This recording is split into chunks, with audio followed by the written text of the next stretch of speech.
Les Canadiens et Canadiennes sont en train de souffrir avec les taux d'inflation parmi les plus élevés en 40 ans. Les taux d'intérêt qui augmentent plus rapidement que dans l'histoire moderne. On a des jeunes, des étudiants qui doivent vivre dans les centres d'hébergement pour les sans-abri lorsqu'ils font leurs études à cause des coûts de logement. On a 1,5 million de Canadiens qui ont dû aller à une banque alimentaire dans un seul mois à cause de l'inflation alimentaire. On a des gens qui sont allés aux banques alimentaires, pas seulement pour nourrir, mais aussi pour chercher l'aide médicale à mourir, non pas parce qu'ils étaient malades, mais parce qu'ils étaient trop pauvres et la vie est devenue trop misérable. Qu'est-ce qui cause cette souffrance? Bien évidemment, le coût du gouvernement augmente le coût de la vie. Les déficits inflationnistes de 500 milliards de dollars ont augmenté le coût des biens qu'on achète et l'intérêt qu'on paye. Le gouvernement dit que ces dépenses-là étaient nécessaires, mais et en partie c'est vrai, mais il y a beaucoup de gaspillage. On a vu, par exemple, 40% des déficits dans les dernières 2 années n'étaient pas liés à la COVID. Et même les dépenses liées à la COVID sont en partie gaspillées selon la vérificatrice générale. Par exemple, l'application ArriveCan était 50 millions de dollars, beaucoup plus que ça devrait être fait. En fait, il y a des experts en technologie qui ont dit que ça aurait dû coûter 300 000 dollars. Et même cette application n'a pas fonctionné. Cette semaine, on a appris aussi d'autres gaspillages, des contrats de 66 millions de dollars pour l'entreprise liée aux libéraux McKinsey. C'est 30 fois plus élevé que le montant que le gouvernement conservateur a versé à cette entreprise-là.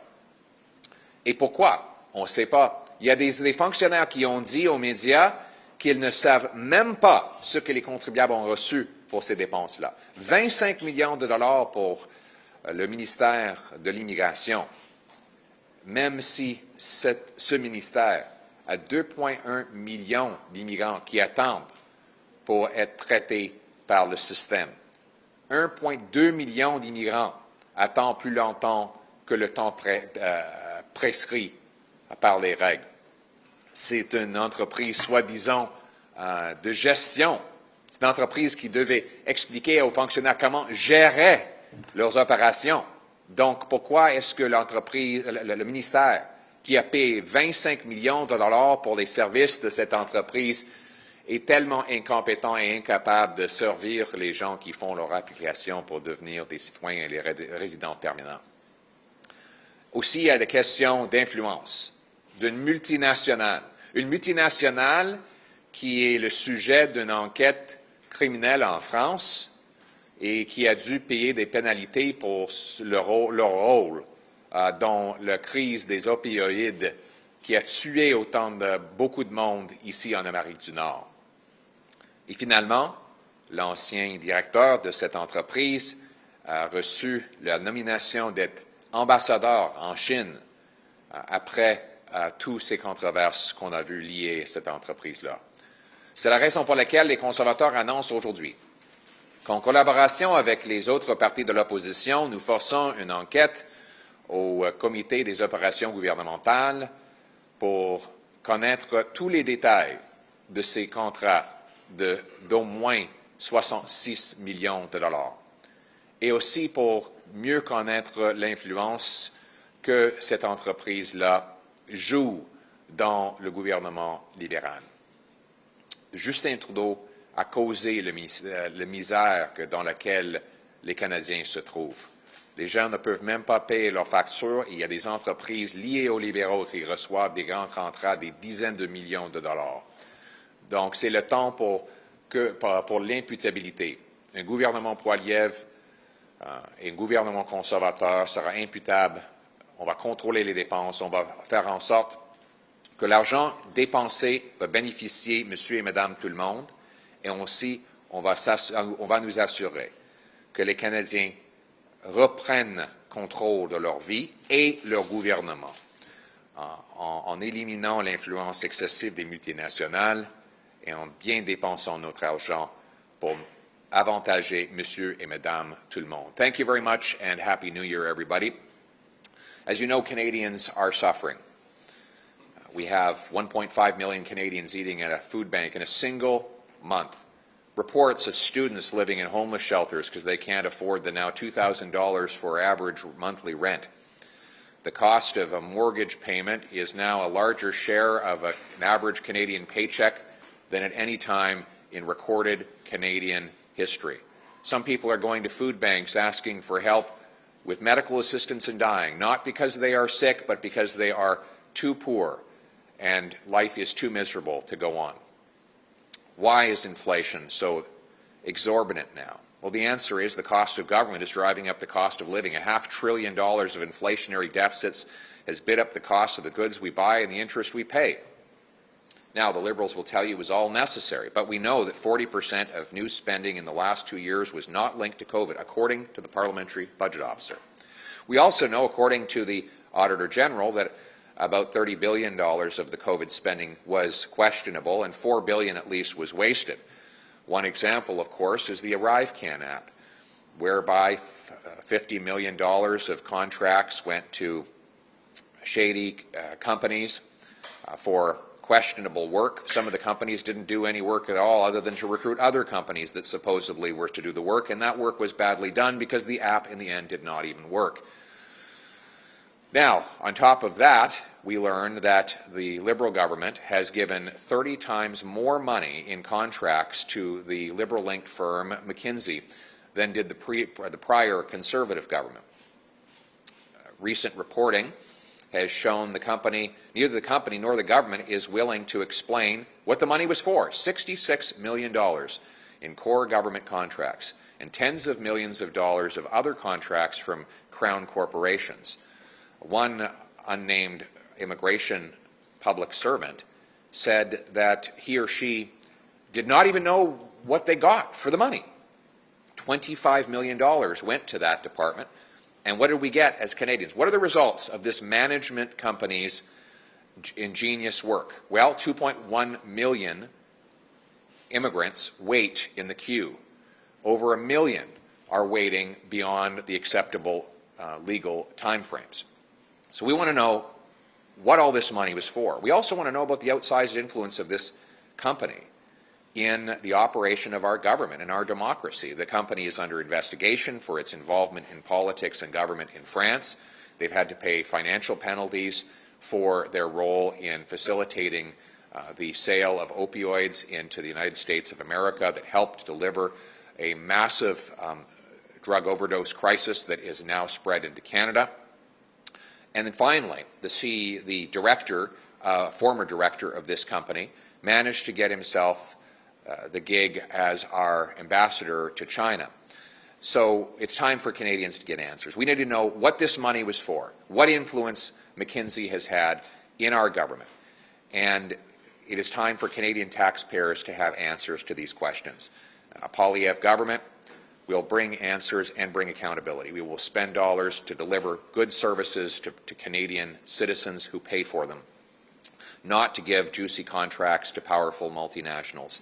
And we will give Canadians back control of their lives and their government by ensuring that it is Canadians through their elected officials that make accountable decisions, not powerful multinationals with their own agendas imposing them on government decision makers. Thank you very much, and I now welcome your questions. Au-delà d'une enquête parlementaire, est-ce que ça prendrait une enquête publique? Mais une enquête parlementaire sera publique. Donc, je pense que... Vous comprenez ce que je veux dire par enquête publique, là, un peu à l'image de la commission Rouleau, toute autre enquête, le scandale des commandites, ce genre de choses-là? C'est une bonne question. Je pense qu'au début, on va commencer avec un comité parlementaire. Le comité des opérations gouvernementales va, en premier, la motion que nous allons déposer va obliger le gouvernement de rendre public tous les documents, tout le bilan du travail, tout l'argent impliqué, toutes les conversations, tous les textos, les les courriels et tout ça sera obligé d'être public à cause d'une motion que le Parti conservateur va déposer au comité. Et dépendant de ce qu'on apprend, peut-être il va être nécessaire d'avoir d'autres enquêtes pour nous donner la vérité. You didn't talk about the committee and what you're calling for today. Thank you. Her question was whether this will require a public inquiry. What I've said is that the committee inquiry will be public. She correctly stated that she was asking about something like the Gomery Committee commission, which would be a full public inquiry. I have not called for that at this point, but what we will do is put forward a motion that will require the government give all written records related to McKinsey.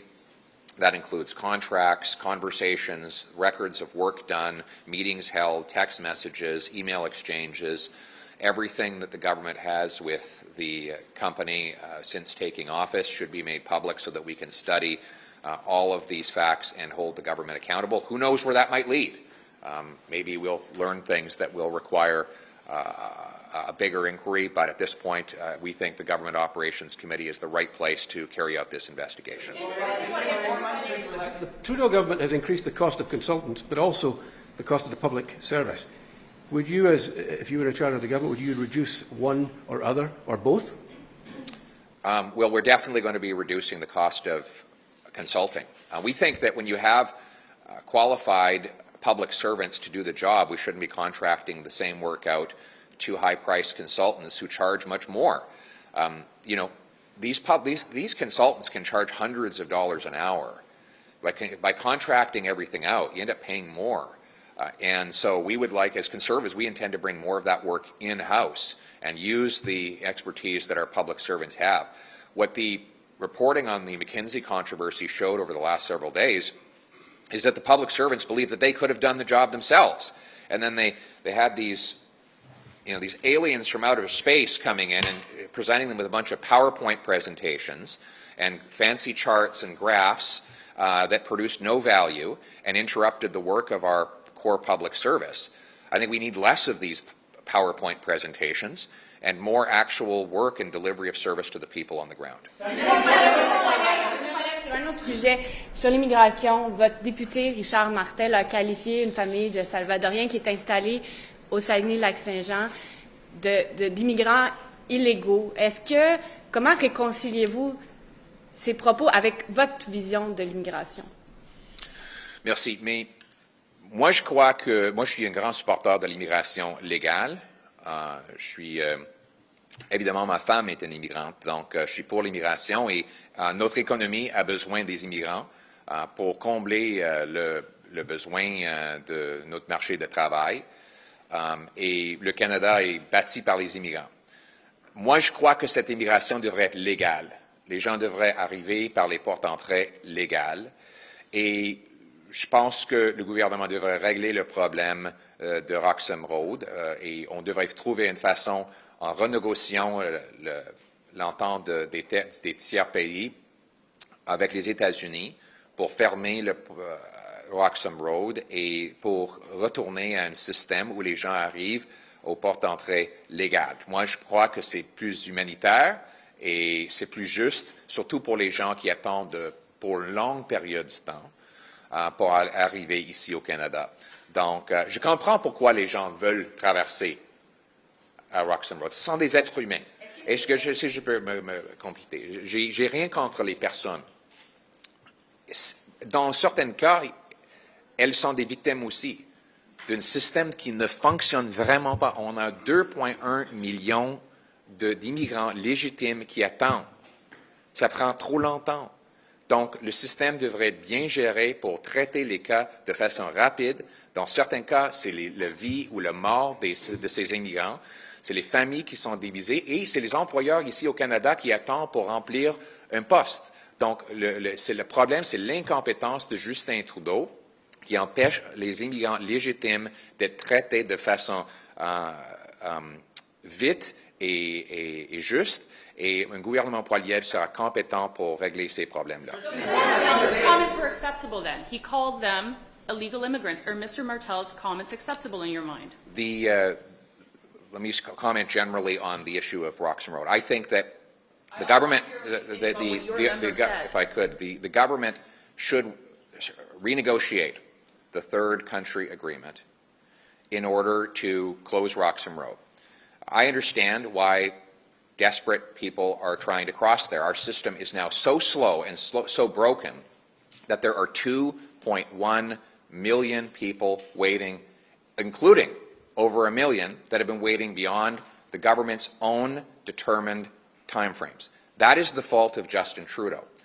And if we could fix that problem, then people wouldn't be so desperate to cross at a point that is not a legal point of entry. So it is not legal, if I could, it is not legal to cross there. That is a reality. It is not legal to cross at that point. And we need to fix the system so that people come here through the normal points of entry, and that is a two-step process. Renegotiate the deal with the Americans and speed up the processing of immigration generally. Last question. 4 months since you were elected Conservative leader, and yet recent polls suggest that you remain quite unpopular among Canadians, especially among women.